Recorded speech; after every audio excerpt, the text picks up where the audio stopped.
Estamos começando mais um episódio do vídeo podcast com Cocal Sem Cocar, que é o podcast que faz arqueologia das memórias ancestrais, que pode ser a arqueologia das pessoas que nós entrevistamos ou pode ser a arqueologia das memórias que essas pessoas receberam dos seus ancestrais.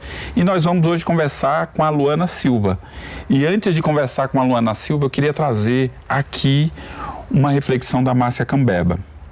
Toda vez que uma mulher indígena é discriminada, destituída de direitos, estuprada, morta, nos é rememorado a dor de ser pega no laço, pois remete a todo e qualquer tipo de violência no corpo e na alma, mesmo nesse tempo vivido, e só o respeito e a união nos ajudarão a assegurar o céu da nossa existência. Márcia Cambeba. É uma reflexão importante e eu acho que é fundamental que a gente discuta esse lugar, não é, da mulher indígena, mas não só, né, esse lugar da mulher indígena, mas esse lugar das memórias, enfim, das vivências, da afirmação das identidades. E aí a gente vai conversar hoje aqui com a Luana Silva, que é Utucaione, que é Cariri, né? E tem a Luana, a gente troca muito, né? A Luana é bastante intensa nesse processo de afirmação da sua identidade. E aí eu sei também que aqui eu fiz uma apresentação, mas eu queria que a Luana falasse um pouco mais dela, e vai ser bom falar com a Luana porque a Luana é jornalista. Então, ela vai me poupar o trabalho aqui, bastante trabalho aqui. Diga lá, Luana. Pronto, obrigada, Giva, pelo convite. Eu acho que o jornalista ele acha sempre mais difícil falar dele do que falar de outras coisas. Mas enfim, vou tentar, né? Eu sou Luana da Silva, eu sou de Cajazeiras, na Paraíba, no sertão. Só que a minha família materna, que é a única que eu tenho, ela vem de Catolé do Rocha, da zona rural de Catolé do Rocha. Um lugar chamado Várzea do Tapuio e algumas parcelas de Brejo do Cruz também. Mas eu nasci, me criei em Cajazeiras e vim para a capital quando eu vim fazer jornalismo. E aí eu fiquei. Muito bem, Luana. Queria que você falasse um pouco aí dessa história, desses percursos aí, desses deslocamentos, né, das suas famílias, né? Uma que fica uma que vai para Cajazeira, outra que fica lá em Catolé do Rocha, e aí você, durante um tempo, você perde esse vínculo, tem uma distância, e depois você passa a estabelecer uma relação mais intensa com eles, né? Mas eu queria que você falasse um pouco desses processos, Luana. Assim, a minha família, ela sempre andou muito, muito mesmo, assim. Tenho primos que estão em São Paulo, minha mãe mesmo, ela morou em São Paulo por algum tempo, trabalhou em fábrica, em casa de família. E aí tem essa parte que ficou lá em Catolé do Rocha, que são meus primos, e a outra parte vai para Cajazeiras. Eu criança, a gente sempre ia para Catolé do Rocha, para esse sítio, onde minha família mora. Só que aí eu acho que da adolescência até a fase adulta, até porque eu vim para João Pessoa, eu perdi um pouco essa frequência de ir. Aí eu fui o ano passado novamente. Mas aí é isso, assim, é uma família que parte, enfim, se espalhou, né? Eu tenho um tio em Fortaleza, tenho um tio primos em São Paulo, minha mãe foi para São Paulo, voltou. E teve essa parte, no caso minha mãe, minha avó e minha bisavó, que foram para Cajazeiras, em 59. E por lá ficaram, e foi lá onde eu nasci. Então, sabe tem umas coisas assim bastante curiosas, né, Luana, que faz parte assim do apagamento, né? E a gente conversou isso já algumas vezes, né? Que é como você, né, alguns anos atrás, se lia como uma mulher branca. Porque, por exemplo, para nós indígenas, quando a gente vê uma outra indígena, a gente identifica, faz, né, a leitura sobre aquela pessoa. Muito embora a gente também saiba, né, que muita gente tem, né, a identidade apagada, mesmo com o fenótipo, mesmo com a família e tudo mais, tem uma negação. Mas eu acho interessante como você, algumas vezes, você me falava disso, e eu falava, Luana, né, para mim é difícil concordar com isso, porque eu tenho uma outra leitura sobre você, né? Queria que você falasse um pouco desse lugar, sabe, Luana? Porque a gente está precisando falar desse lugar, não é? Sim. A família do meu genitor, que eu conheci, né? Eu não fui registrada, mas eu conheci.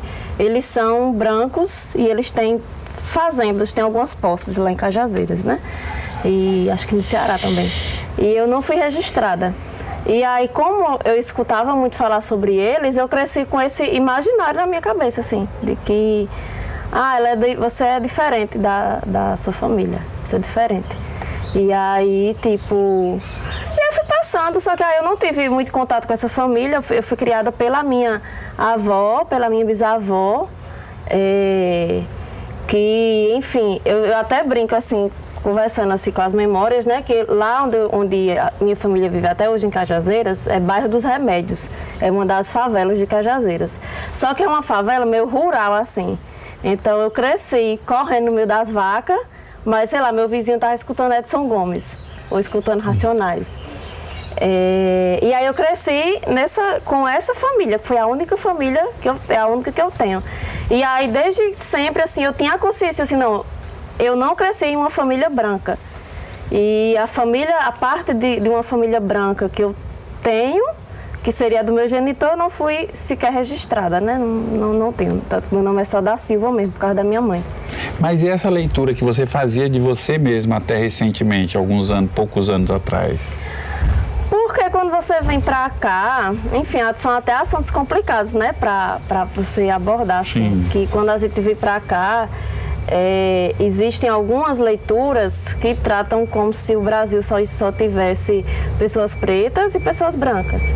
E aí tem um grande bolo ali, tipo, minha mãe, minhas tias e tal.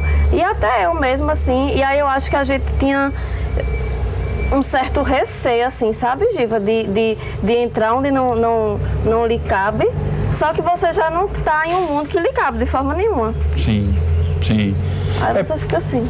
Porque, por exemplo, né, fico pensando um pouco, né, no que aconteceu com a família de vocês, né?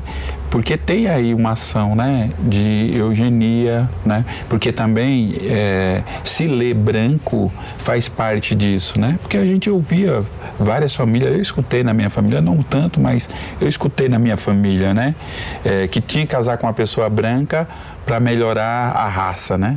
Era exatamente isso que se falava. Porque essa é uma ideia assimilacionista, é uma ideia eugenista, né? Sim. Que né, a gente entender que existe uma raça superior e a gente só vai alcançar esse lugar quando a gente deixar de ser, né? Isso é muito importante, né? A gente pensar sobre isso, né? E o próprio etnocídio, né? Que é a negação, né, de quem você é. A gente nega, né? Muita gente, muitos de nós nega esse lugar, né? Que é um lugar que é uma negação dolorosa, porque a gente também vai também entendendo que a gente não cabe em alguns lugares. Nunca consegue. Eu estava até conversando com Raquel Cariri esses dias, que ela foi lá em casa, né? E a gente conversando o quanto nossa intelectualidade, o nosso talento é colocado em xeque, assim, porque por mais que a gente se tente ao máximo, assim, se adequar, não tem, parece uma coisa assim, não tem.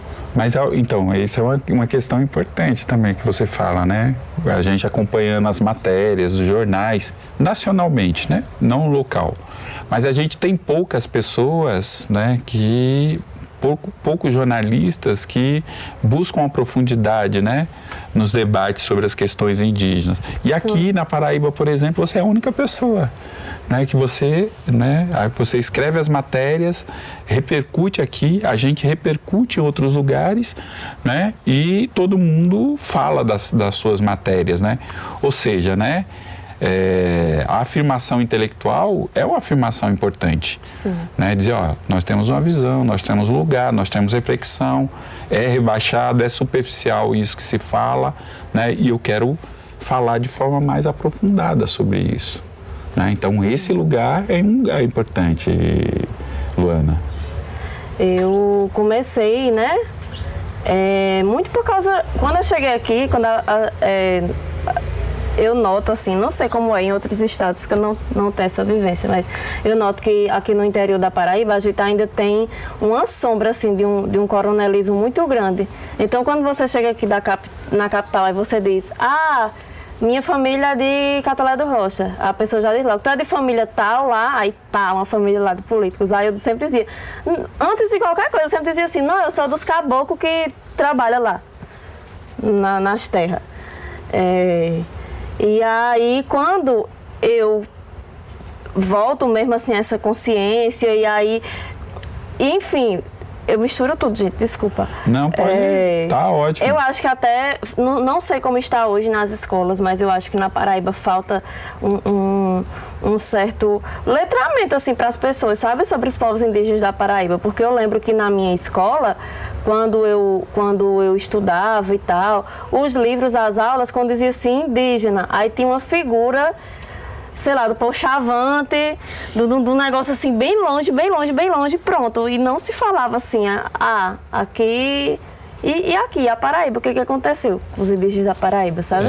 A gente não tem um espelho, né? A gente, tanto nas escolas, nos livros didáticos, né? A gente não tem essa referência para afirmar esse lugar. A gente não tem isso nos meios de comunicação. As reflexões que se tem a respeito de indígena, né? São sempre também muito rasteira, muito caricatural, né? Como você falou a respeito aí, né? E eu queria saber um pouco, assim, como é que é ser uma indígena nos meios de comunicação. Porque eu sei também que você está se integrando a um coletivo maior de indígenas, jornalistas, né? Então... Isso. A gente, né, discute enquanto a Brinjó, assim, pretendemos fazer um manual de redação, porque infelizmente a gente ainda vê, né, muitos estereótipos acerca dos povos indígenas.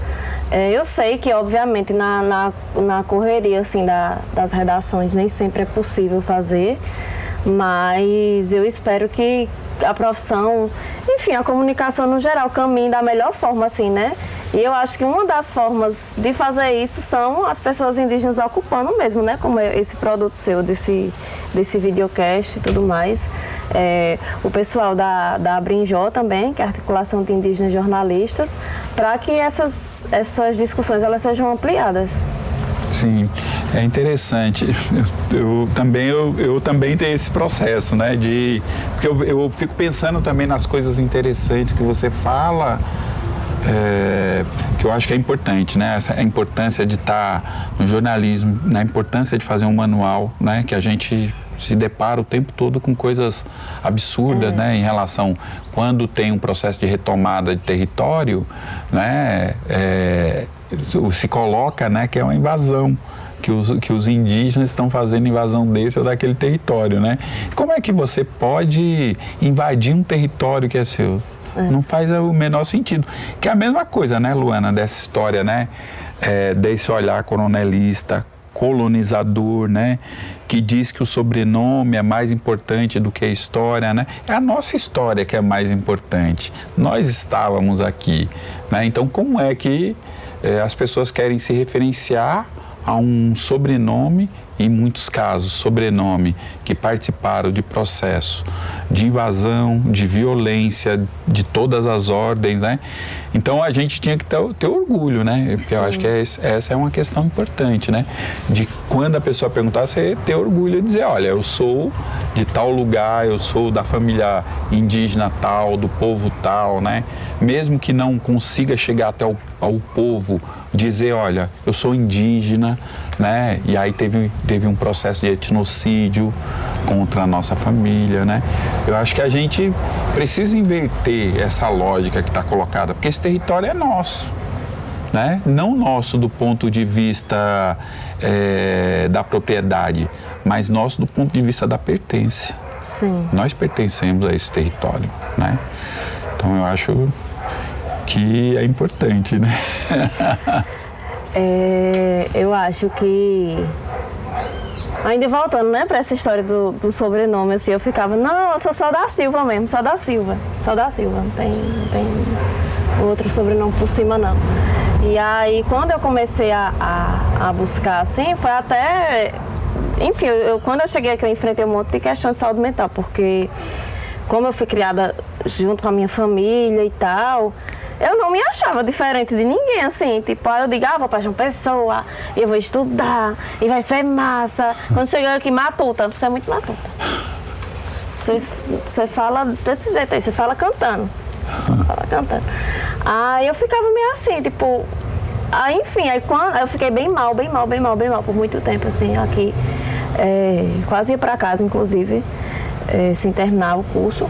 E aí, quando eu começo a resgatar essas histórias, eu acabei criando um pouco mais de confiança, porque eu já pensava, não, eu não sou uma pessoa que veio do nada, eu não sou uma pessoa que não é ninguém, eu não sou uma pessoa que é uma pessoa sem sobrenome, sem nada, sabe? Tipo, tem uma história aqui, e a história da minha avó que me criou, da minha bisavó que eu cheguei a conhecer também, porque ela viveu 101 anos, quase 102, viveu muito, morreu lúcida.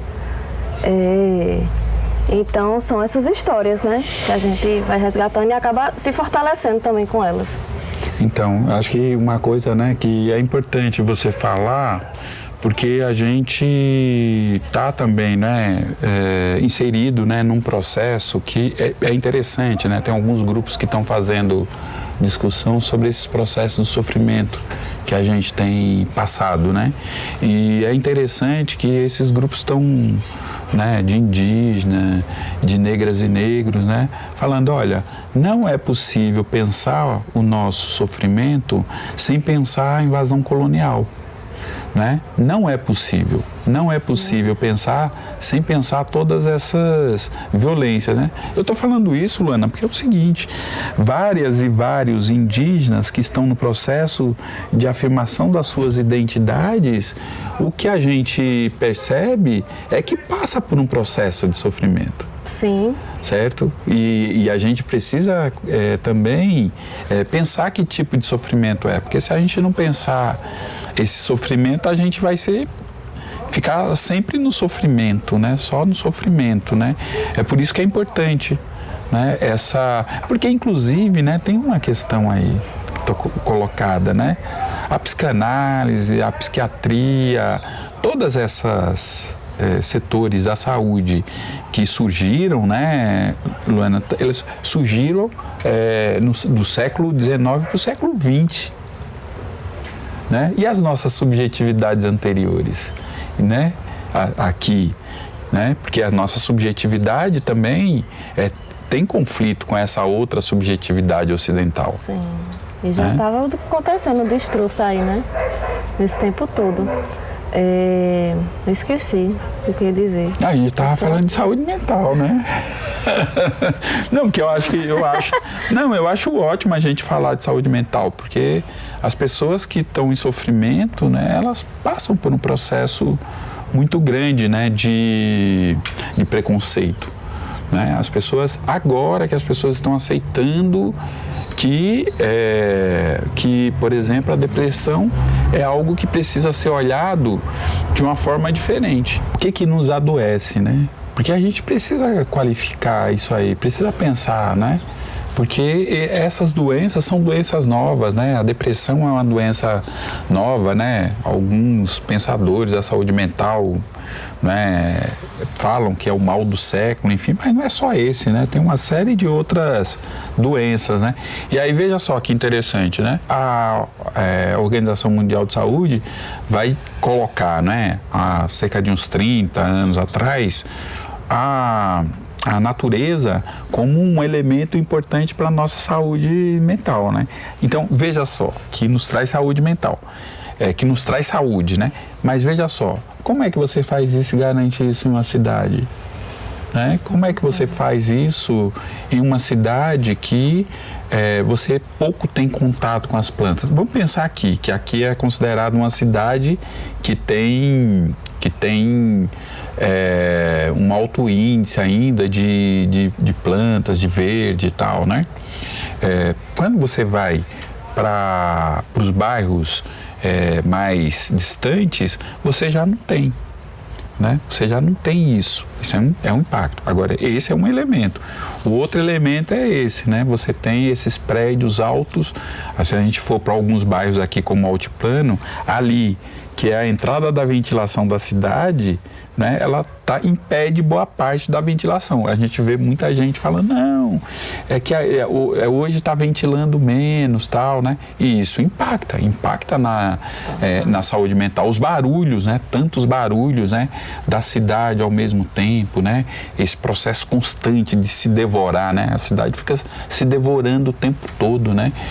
Querendo ir para um lugar que eles nem sabem que lugar que é, né?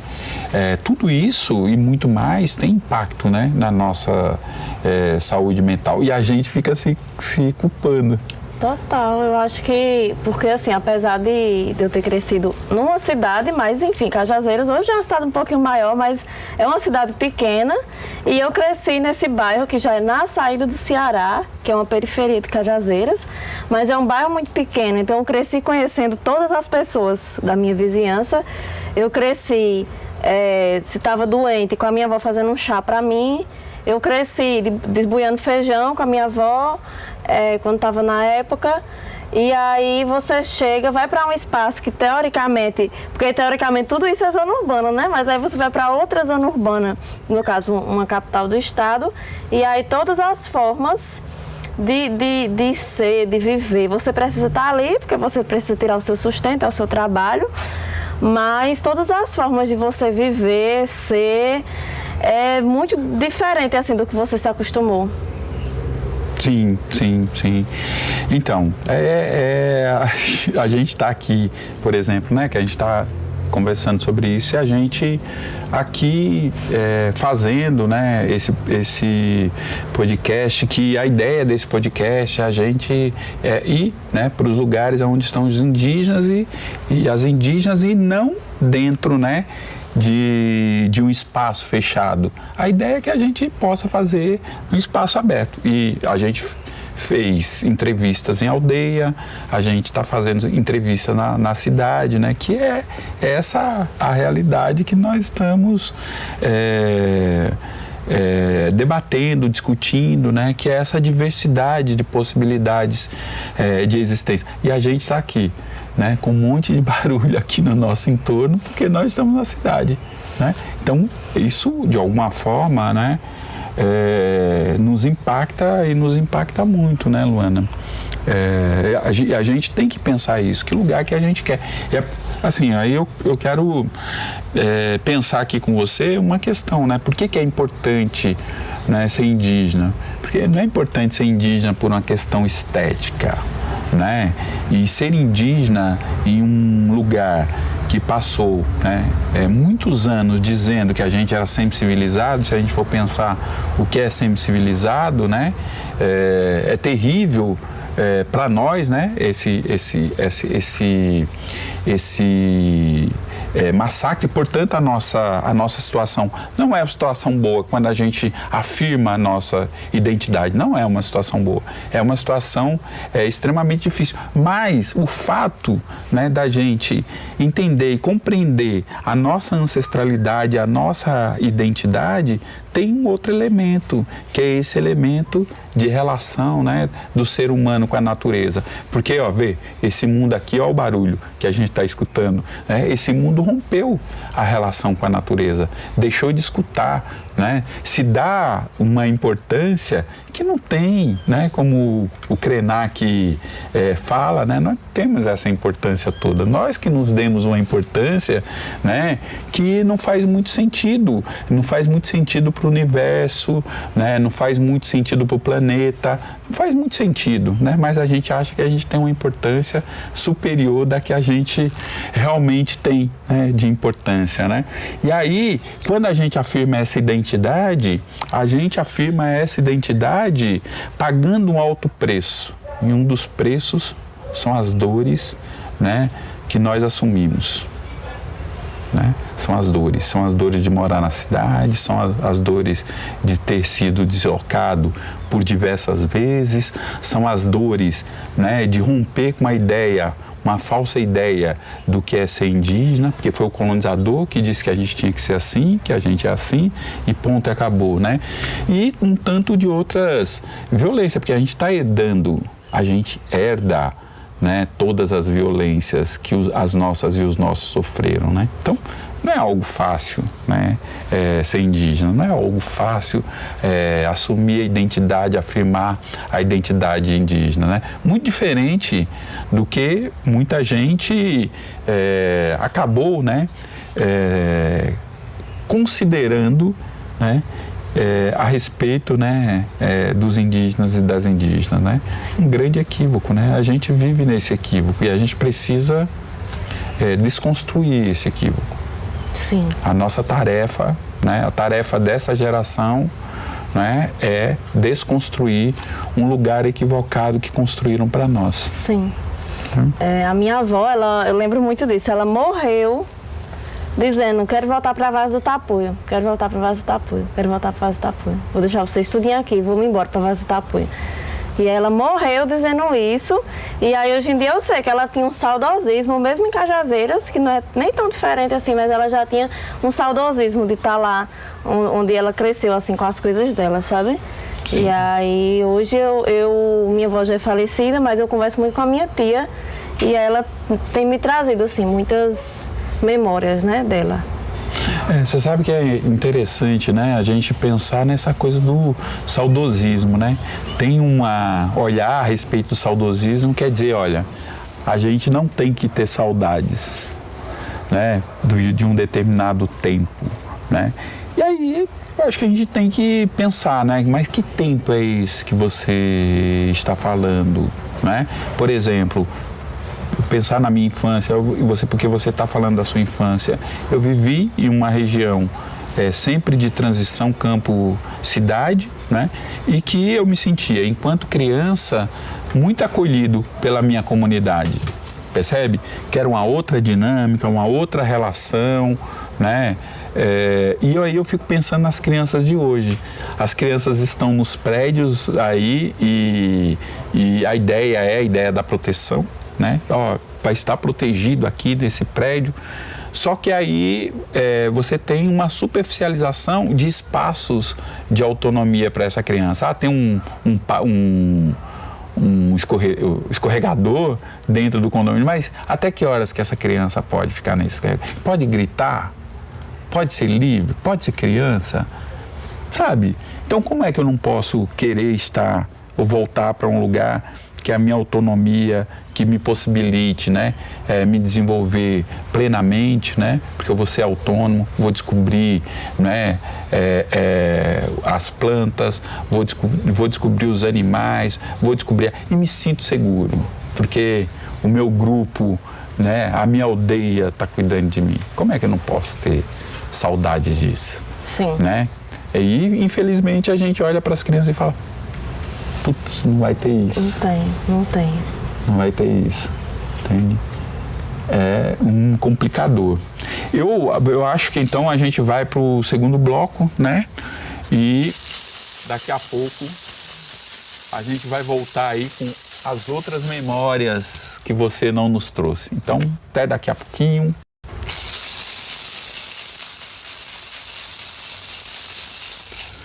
Estamos voltando aqui, dona Luana. Agora nós vamos entrar numa parada nervosa aqui, né? Primeiro eu queria também falar aqui, né, desses dois painéis aqui, dessas duas figuras importantes, né? Duas figuras que têm um significado importantíssimo para o movimento indígena, né? Um é o Cacique Chicão. Cacique Chicão era chamado Cacique do Povo, porque foi o povo chucuru que elegeu o Cacique Chicão. Porque é interessante a gente pensar nisso, né? Porque tinha os chamados Cacique da FUNAI. Aí esse Cacique da FUNAI não atendia os interesses do povo. E aí o povo, o Chicão, pela sua liderança, elege ele como cacique, né? Então ele é conhecido como Cacique do Povo. E o Chicão, ele faz, pouco tempo antes, ele faz uma previsão de que iria morrer, né? Ele andava sempre com muitos guerreiros, né, em torno dele, e num dia ele ia visitar a mãe ou a irmã, e aí ele sofreu uma emboscada e foi morto, porque ele tinha um enfrentamento com os latifundiários ali na região. E a nega Pataxó, que, né, foi assassinada numa das lutas ali do sul da Bahia, né? O povo Pataxó é um dos povos, né, que sofrem mais violência ali no sul da Bahia, né, junto com os Tupinambás. E aí, numa das ações de um grupo aí que eu não vou falar o nome, né, esse grupo atacou, né, o povo Pataxó e outros grupos que estavam ali em solidariedade à luta, e a nega, ela foi assassinada, né, ela se jogou para não, o irmão dela também, que é uma liderança importante, não ser morta. E aí a nega deu sua vida pela luta indígena, né? Então é importante a gente lembrar as nossas e os nossos e falar a motivação que a gente, né, celebra, né, a existência dos nossos que agora são encantadas e encantados, né? Mas falando dessa memória de luta, né, que é muito importante, né, falar dessa memória de luta.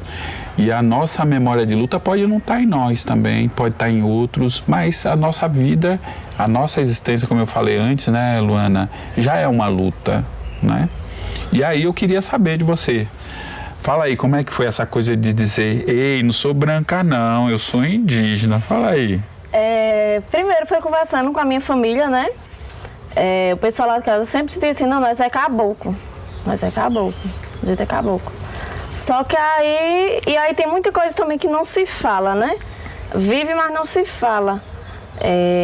Eu cresci com essa minha bisavó, quando ela chega em 58, 59, pelo que minha mãe conta assim, em Cajazeiras, nesse bairro dos Remédios. E aí eu lembro que quando minha bisavó morreu, ela tinha 101 anos, eu tinha de 7 para 8.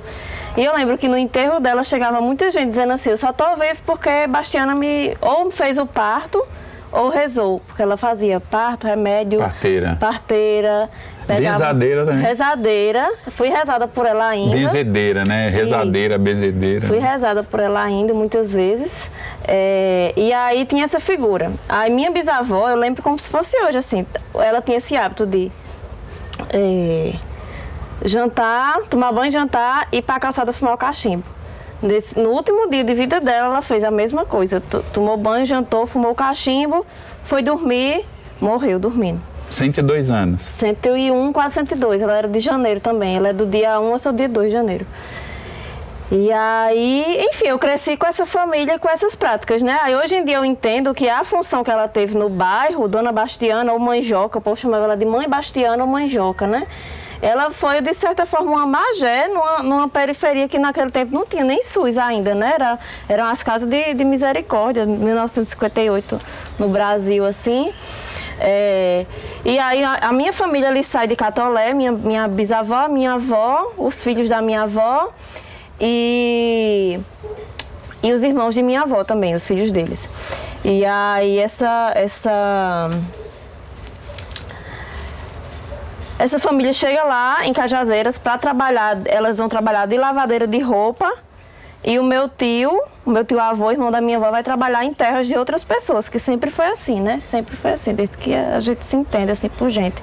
E aí eu acho que, aí ela continuou rezando, fazendo as práticas dela, minha bisavó, quando eu nasci ela já não fazia mais, que ela já estava velhinha, mas minha tia que cresceu com ela, né? Conta que ela fazia varanda de rede, de linha assim, tem aquele negocinho, né, de varanda, esqueci como é que chama, e fazia peças de barro também. E aí mesmo quando ela sai de Catolé, que ela chega lá, ela continua fazendo essas coisas, mas aí muita coisa não deixava de se falar, sabe? E aí hoje em dia eu entendo que talvez a galera tivesse algum receio assim de sofrer mais do que já sofriam, né? De sofrer mais do que já sofriam. Mas aí a gente cresceu dessa forma, tendo todos esses contatos. E aí, como eu falei, né, no começo, eu sempre ficava, não, essa minha família aqui, que é a família da minha mãe, que é a família que eu tenho, ela não é uma família branca. Eu sempre tive isso muito nítido na minha cabeça. Só que aí eu não tinha essa questão, porque eu fui criada nessa história de que o indígena, o índio, é aquele que está lá no meio da floresta amazônica, não tem mais em outro canto do Brasil, acabou. E aí eu ficava assim naquela, tá. Aí quando chegou, eu nem lembro, a gente tava conversando história assim, porque sempre que eu vou em casa, eu gosto muito de conversar com a minha tia. E aí eu perguntei assim pra minha tia, a gente é indígena? Ela fez, a gente é caboclo.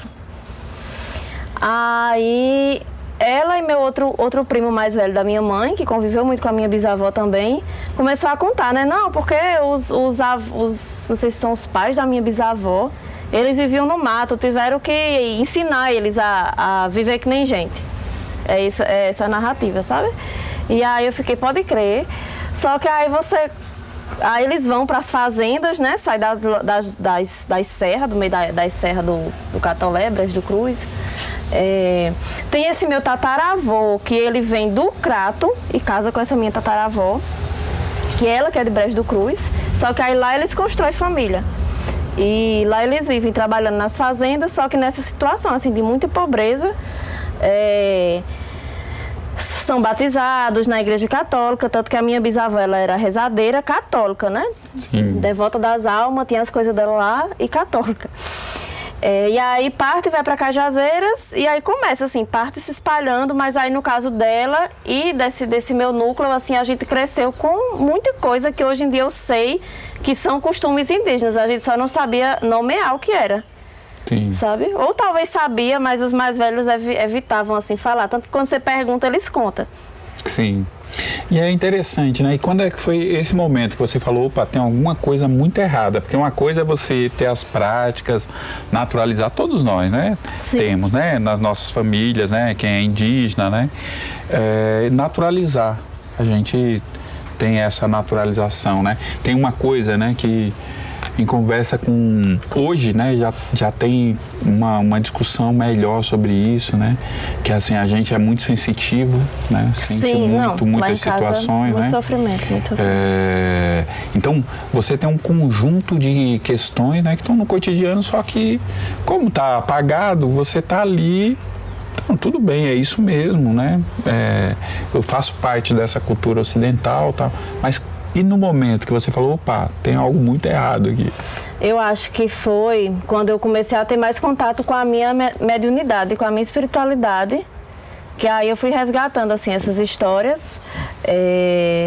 E aí eu sempre falava, não, a gente é dos caboclos, lá de Catolé do Rocha, lá do Pé da Serra. Aí eu tinha contato com outras pessoas, com outros parentes que são de retomada também, já conheci outras pessoas, e eu ficava, mas rapaz, o que é isso? Como assim? É possível uma pessoa, hoje em dia, ela ser indígena, sem ela estar no meio da floresta amazônica, isolada? Se ela ter, sabe? Sem estar nesse contraste, aí eu ficava perguntando assim, conversando.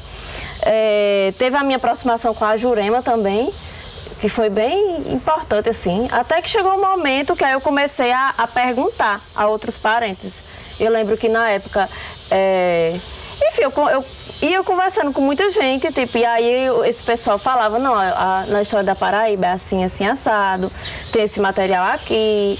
Aí eu fui me aprofundando nessas coisas e juntando a certas memórias que eu tinha da minha casa. Até que chegou numa época que eu fui para Cajazeiras, e aí eu conversando lá na calçada com minha tia e com esse meu primo mais velho, e eles falaram, não, a gente é caboclo. Bastiana, que é mãe Joca, minha bisavó, dizia direto. E aí é quando eles começam a contar, e aí quando eu começo a puxar algumas coisas assim da minha tia, sabe? E aí minha tia me conta muita coisa assim,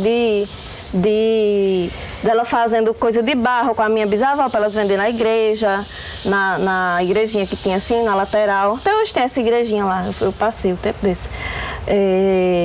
Dela falando, Luana, quando nesse tempo de chuva assim, o rio enchia, mamãe, que ela chamava, minha bisavó é a avó dela, só que como ela foi criada com ela chamava ela de mamãe. É mamãe e mãe Rita, mãe Joca e mãe Rita. Mamãe botava eu nas costas e atravessava o rio nadando, mamãe nadava muito. Aí tem essa história que é do irmão da minha bisavó, tem um Manel, que disse que ele fez amizade com a onça, porque ele morava numa serra que ninguém queria morar lá, ele foi.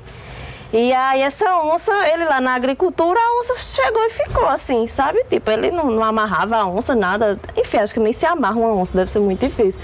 Mas aí ela ficava lá, e aí minha tia conta que quando chegava na cancela para visitar ele, dizia, tio, então já onça. Aí ele vinha buscar ela. Aí, enfim, a partir dessas coisas eu fui puxando, sabe? Ela contando das festividades, que uma coisa que ela me contou, assim, que no mês de junho, a comunidade, assim, eles pegavam o que eles tinham da roça mesmo, ou dos bichos que eles criavam. Aí matava cada um, fazia ali, dividia, e eles passavam uns dias sem trabalhar, e aí você já vê esse outro contraste, né, de você trabalhar para viver, não viver para trabalhar, e todo mundo dividia essas comidas, e fazia muita festa, e muito forró. Aí, a partir dessa pergunta que eu fiz para minha tia, veio esse negócio na minha cabeça, fiquei com aquela pulga, fui conversar com outras pessoas que eu já conhecia, assim, que eu já acompanhava.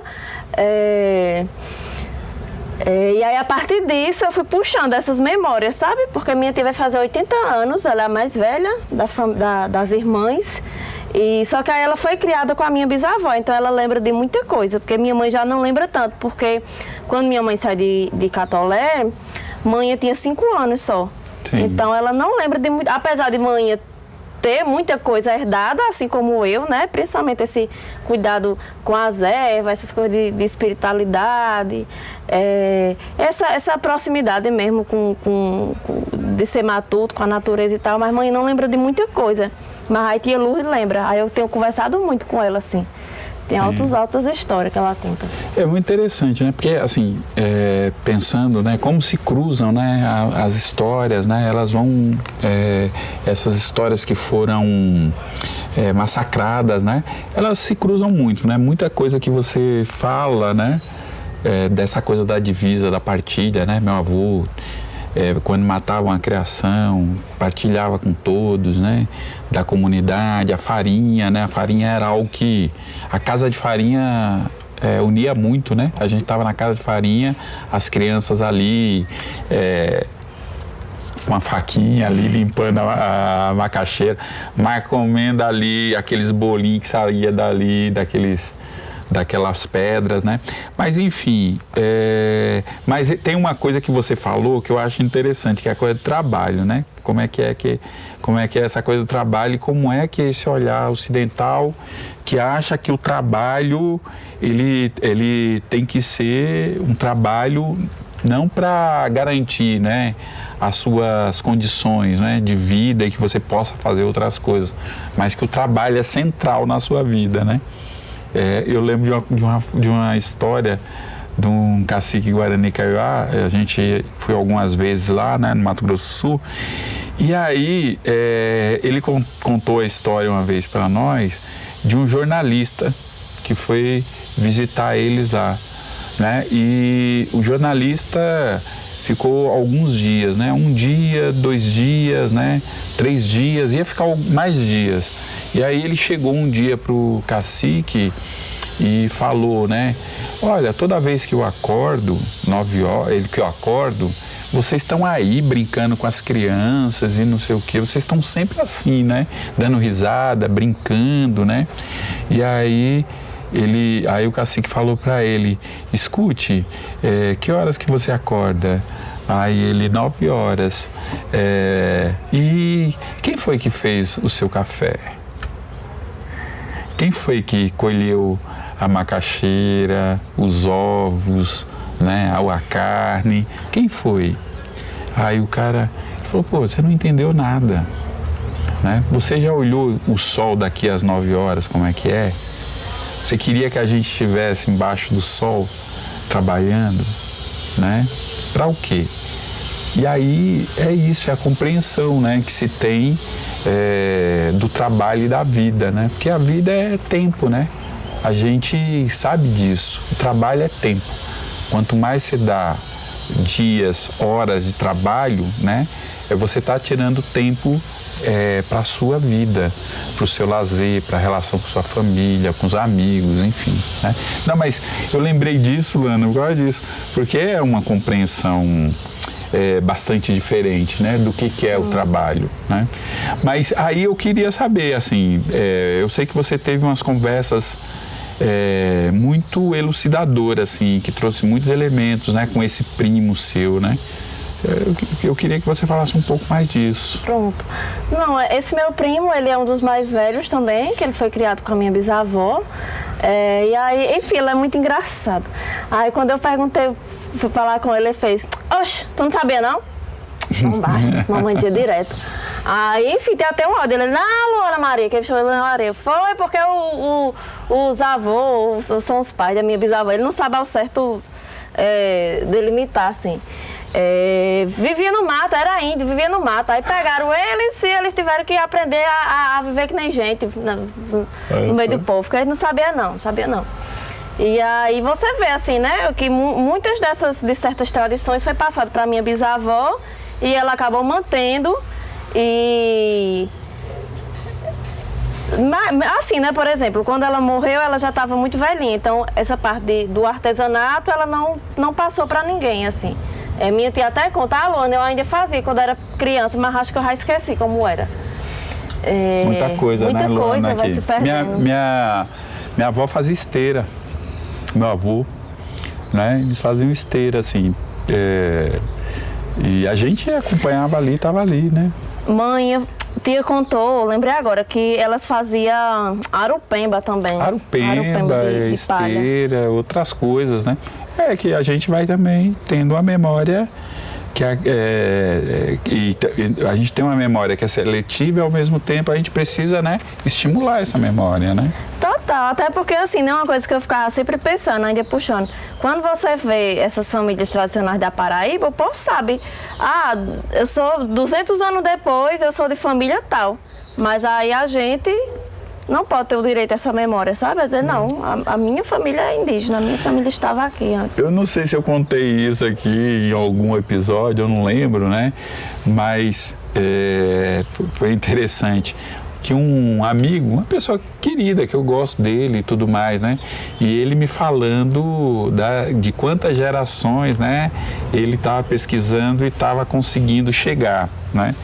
E eu, né, ponderando com ele, né, assim, falava desse etnocídio, né, desse ataque à nossa memória, à nossa história, né, que você vê como ela é um instrumento de poder, né, porque a memória europeia, a memória ocidental é uma memória que eles afirmam o tempo todo, mas a nossa memória não, né? A nossa memória está em lugares que a gente nem sabe onde que tá, né? E aí, ele falava para mim, eu falava, rapaz, eu não consigo acessar 3 gerações. E aí ele uma vez chegou para mim e falou, nós acessamos 15, da nossa família tem um livro que acessou 15 gerações. Um livro, meu Deus do céu. Eu ainda consegui umas coisas nesse site da... E o engraçado disso aí, que eu assim, né, eu chocado, sentindo um pouco agredido ali com aquela história, mesmo sabendo que ele não estava fazendo isso... sim, intencionalmente. Intencionalmente, né? O que são 15 gerações, Luana? Aí no ano 1000, antes do ano 1000.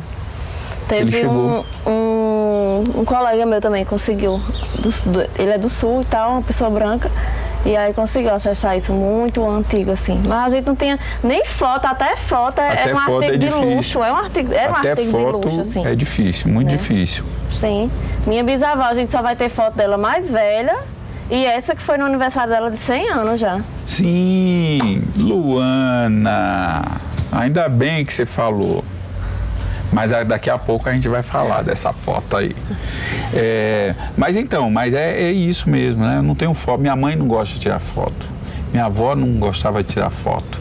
né? E aí a gente vai entendendo também por que Sim. não gostava. Você não encontra uma foto da minha avó, né? Era algo muito difícil para ela, muito... Para minha mãe, eu tento, né, tirar foto dela. As pessoas tentam tirar foto dela, ela não permite. Você vai ver sempre a foto dela de perfil e se escondendo. Nunca de frente, tirando a foto, entendeu? Mas, enfim, né, as fotos que eu tenho dela também são fotos de uma mulher de uma beleza estonteante. Sim, eu já vi as fotos da sua mãe, é muito linda. Ela é muito linda, eu acho. Toda vez que eu olho, eu falo, nossa, mãe do céu, linda. que mulher linda, meu Deus. Mas é isso, né? A gente, infelizmente, a gente não tem esses registros, né? E quando você fala do teu primo, né? Nós éramos índios e virou gente, né? Eles foram pegos e viraram gente, né? Então é muito engraçado, porque a gente... Muito engraçado não, né? É isso que nós temos, né? Nós temos uma oralidade que muitas vezes ela se comunica, né? Mas a gente precisa fazer um esforço enorme. Sim, para puxar, né? Para puxar. Sim. Duas coisas que eu quero que você fale. Primeira, que você fale aí da Associação dos Jornalistas. Sim. Qual a sigla, explicar a sigla para nós, porque eu acho que é importante, né? Porque eu entendo que o nosso público vai ser majoritariamente indígena. E é importante que, né, nós saibamos, né, quais são os instrumentos que a gente tem, né, para se comunicar, para denunciar, enfim. Então... É a Articulação Brasileira de Indígenas Jornalistas, Abrinjó. Ela é uma articulação, uma articulação que inclusive vai ter um evento agora, no final de abril, e busca conectar jornalistas e estudantes de todo o Brasil, tanto para promover assim, uma reflexão nas práticas mesmo, né? Sim. Quanto para promover, ser um apoio assim, para os indígenas jornalistas, principalmente para a galera que está entrando na universidade, nos cursos e tal, e para que a gente consiga transformar assim, as redações de dentro para fora.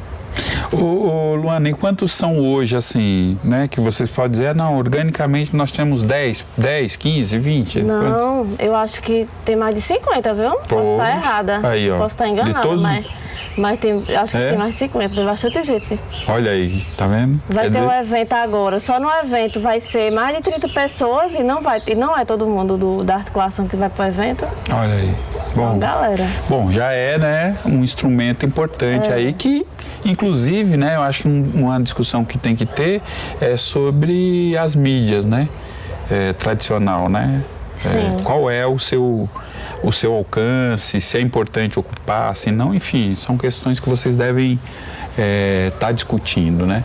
E aí, né, vamos aí para os quase finalmente, aí nós sempre pedimos para as pessoas que participam, né, dessas conversas conosco, que tragam um objeto, qualquer um, que tenha um significado e que as pessoas possam mostrar o objeto e seja ele qual for, e fale sobre ele. E aí eu tô vendo tu aqui com a foto aqui em cima da mesa, explica aí para nós aí essa foto aí, mostra aí para nós aí a foto. Pronto, essa é a minha bisavó, Sebastiana. Essa foto foi tirada no aniversário dela de 100 anos, no ano 2000 isso aqui. Aí um ano depois ela morreu, em 2001. E eu guardo muito essa foto comigo, porque inclusive foi postando essa foto nas redes sociais, que foi um dos primeiros despertares assim, da minha cabeça, porque sempre que eu postava essa foto, vinha alguém responder assim, que indiozona? E eu ficava assim, oxente. Aí, mas isso bem lá nas antigas, sabe? E aí é uma foto que eu gosto muito, porque, enfim, a minha bisavó também, ela parece muito com a minha mãe. E ela foi uma pessoa, eu ainda tive a honra de ser rezada por ela, e eu acho que muito dessa memória da nossa família que foi preservada foi por ela, porque ela manteve, mesmo quando ela vai para Cajazeiras, manteve suas rezas, ajudou muita gente por meio da parteria, ficava lá fumando seu cachimbinho até o dia que ela morreu. Então, acho que muitas dessas histórias, e sempre estava afirmando, né, para os mais velhos da família, sobre essa raiz que a gente tem. E aí os mais velhos, alguns não passaram adiante, mas, como você disse, né, a gente vai puxando, eles falam. Daí só para fechar mesmo, né, eu acho que a gente tem essa responsabilidade, né? Algumas famílias tá ali presente a identidade nas práticas, né? Tá ali presente na memória, né, de alguns dos mais velhos, das mais velhas, né? Tá ali, né? E esse processo de etnocídio, de apagamento, de assimilacionismo, né? Ele em determinado momento foi vencedor, né?